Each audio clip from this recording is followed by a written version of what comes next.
Hello! We are back for another episode. Ito talagang super natatakot na naman ako kasi meron na ako nito eh. So bubuksan natin. Ang hinahanap na natin ito ay secret. Pero kung makuha ko si Protector, okay lang. Or even sino dyan, wag lang itong si Float. Okay, sige, ito na. Ito na tayo. Oh my gosh. Pag ito talaga.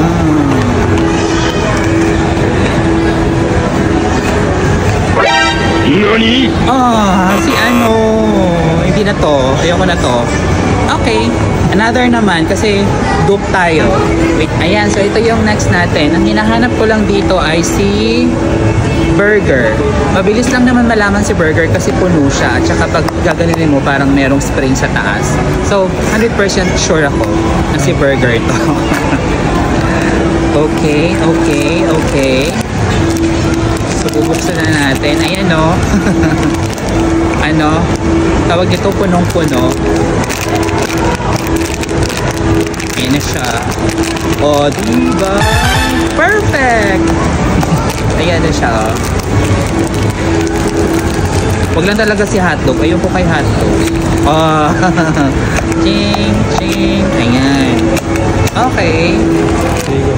Okay, next naman, dami nating pera, no? Oh, yes. Next naman, si Hachipupu. Konti lang yung ko dito, binubuksan ko dito. Meron na ako dito lahat. Ang hinahanap ko na lang is ito. Sino to? Si Time Messenger. Sana makuha natin siya. Sana. Tulungan tayo, Diyos ko. Huwag sana ako madu. Tingnan natin. Nani? Sino ang ating nakuha? Diba? Yan ang ating gusto. Ay, diba yan? So, bongga. So, sa lang tayo na sa little mischief lang. Diba yan? Cute! Hindi ako mahachipupukan, pero itong series na to, ito talaga yung gusto ko. Yan. Yay! Bye! Thank you for watching!